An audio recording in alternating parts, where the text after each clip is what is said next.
What's going on, everybody? It's BK Plays back with you today. Today we're going to be going through Augments to beat the Ashes of the Damned boss fight. This one's a tough one if you're not going in solo. So what I'm going to do is I'm going to give you the co-op build for that. And it'll be similar for solo players as well, with a little twinge. But I'll talk through that as we walk through it. Let's hop into it. For Staminup, likely what you're going to be doing is you're going to be in the car the entire time for the Ashes of the Damned boss fight. So what I would suggest is not something to fire while sprinting, walk faster while aiming. Don't think those will help you much. If for any reason you get blasted by the boss and you get thrown into the air, you're going to want to be immune to fall damage. This is also a good default for most things. For your minor augments, what I would suggest is gain a speed boost after you get kills with an enemy. If you do happen to be outside the car and you throw down a Casimir or a monkey, this will speed you up so you can run away from the boss. That will help you. And then also what I might do is say, if you have your second minor augment, I would use equipment while sprinting. On quick revive, you're going to want equivalent exchange. And for this, you're also going to want to be able to, when you're hopping into the boss fight, make sure you have either a ray gun, Ray K Mark II, or a Jaeger pistol. You're going to want that thing upgraded so that you could deal enough damage to revive yourself and keep all of your perks. This is better than Dying Wish, as it doesn't give you all of your perks back when you use it.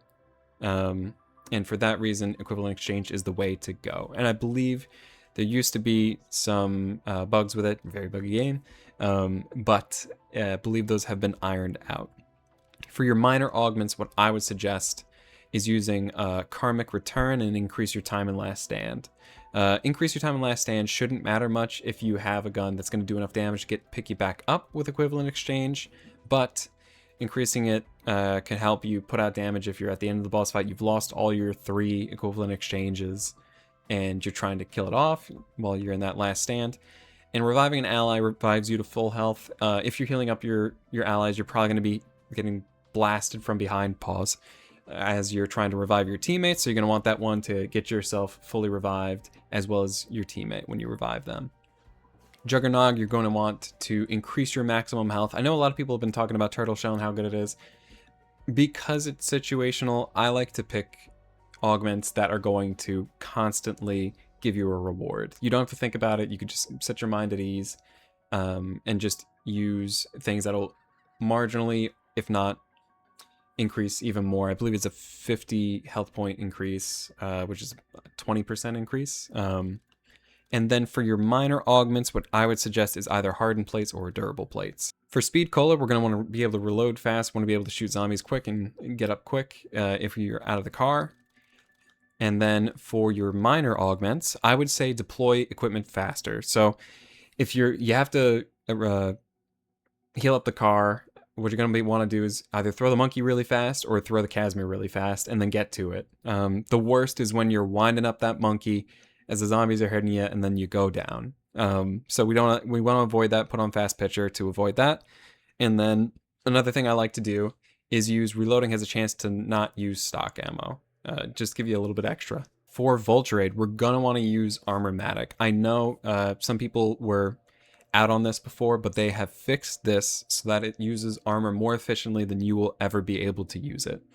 If you have a slight sliver on a plate, it will not replace it with another plate from your stock or your store. If there are plates on the ground, it will automatically pick them up as normal, and they will apply them in the most efficient way. So this is a must-have if you're trying to be efficient with your armor. Very important as well for the Asher Malorum boss fight, but Armormatic is a must. For your minor augments, this is up to user preference. I like to do Condor's Reach and carry-on luggage. Getting extra salvage just helps you move quicker, get boss fight set up faster, and I like to use that. And auto pickup from farther away. There's so many times where there's a little piece of salvage just out of reach, and it's very annoying. This will help you. It's just a ease of use. If you don't care so much about that, you can deal with that. I would put on Picky Eater instead of Condor's Reach. For depth perception, you need to put on Critical Eye. If you have depth perception on for the boss fight for some reason, other than you using a Perkaholic, this will actually help you with body shots, with bullet weapons, having a chance to deal critical damage. That's going to be massive for that if you're firing into the boss. If you're playing co-op and you're the one focusing on the boss outside of the car, you'll be able to do more damage, get it down to that next phase, and then try to get the purple beam to beam the guy. That'll help you a bunch.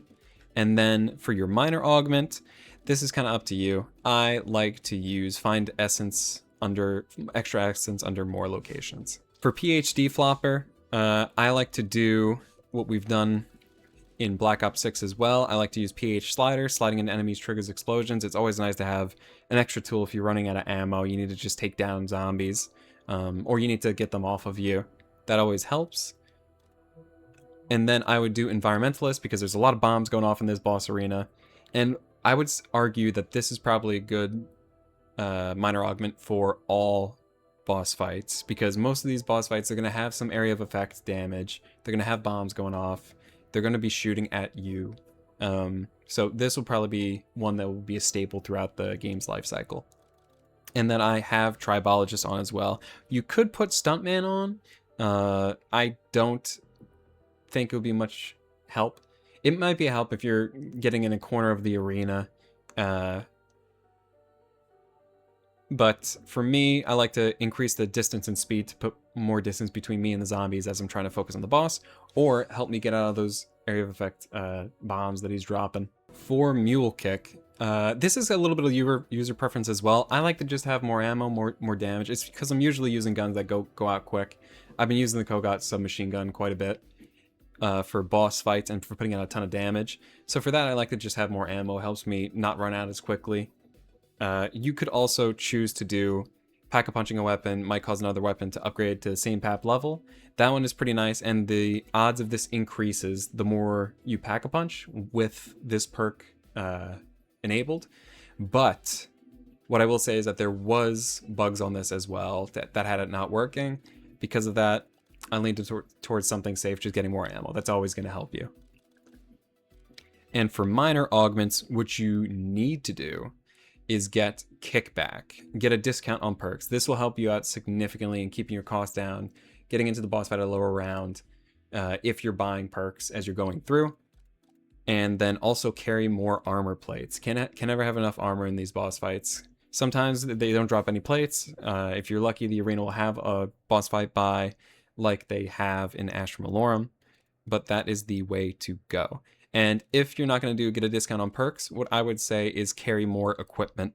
That'll help you out. You'll be able to carry more Casimirs, so that'll always give you a little kickback there. Deadshot Dacquri is an important one. If you're using any type of guns that are hipfire, they're akimbo, you will need dead draw, reduce hipfire spread. It is very important.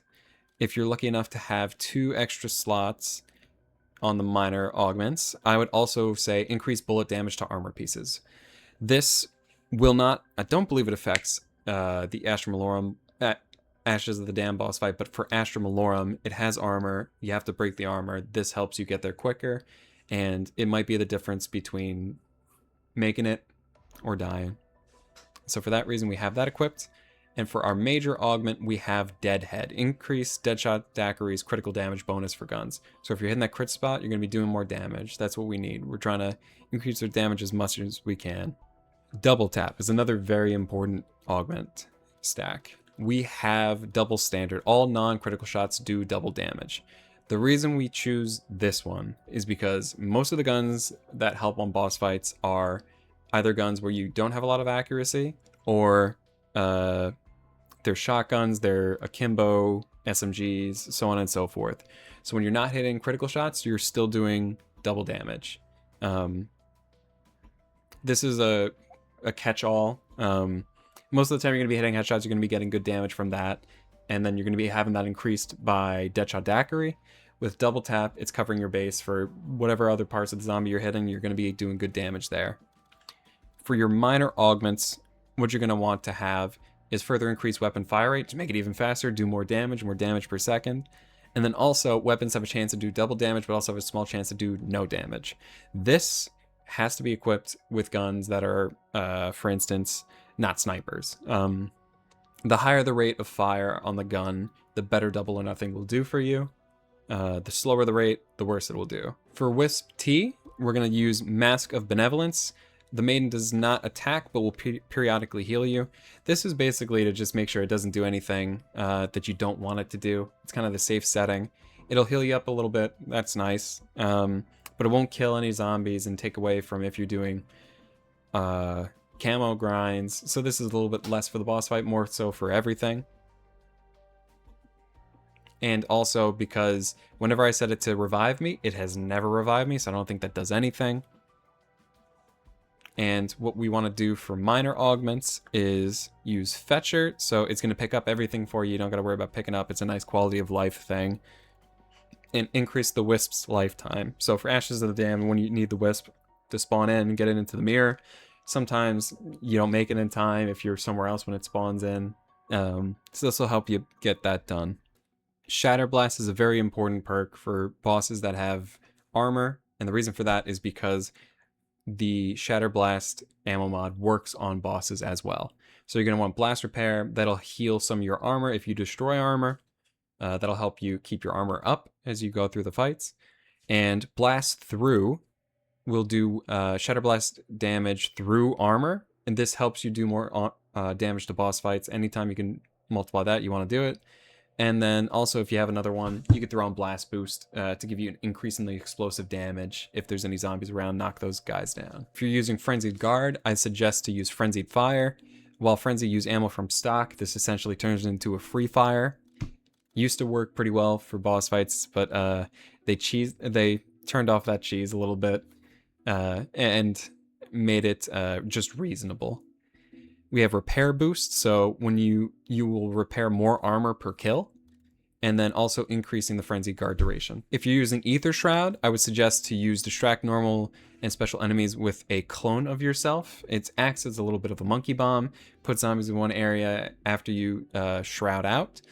If you are playing with teammates, I would suggest to use Group Shroud, which will shroud all of your group if they're close by. That's always helpful, and then also essentially turns one Aether Shroud into 4 if you're playing with 4 people. And so if you have 2, you have 8. That's a ton of get out of jail free cards. The more you can increase those, the better your chances. Minor augments, you're going to want to increase your match charges by 1, and then increase the shroud duration. I skipped over some ammo mods and field upgrades, as I don't think you're going to be using them that much, and it won't be that helpful. But essentially what we're trying to do anytime you're in these augments, you're looking for ways to increase your damage, give yourself more get out of jail free cards, and for me personally, avoid the bugs. If we know that it's been a little bit hit or miss, I like to try to avoid it, and especially if it doesn't give you a significant benefit over the other ones, those are the ones that I like to avoid. So anyway, this has been all the augments that you're going to need for the boss fights in Black Ops 6 Zombies. Thank you very much for watching. If you have any comments, please leave them below. If you didn't like some of the augment choices, let me know what your favorite augment choices are. Anything that I've missed, let me know. Let everyone else know in the comments below. If you enjoyed the video, leave a like and subscribe. Thank you very much. This has been BK Plays, and I'll see you in the next one.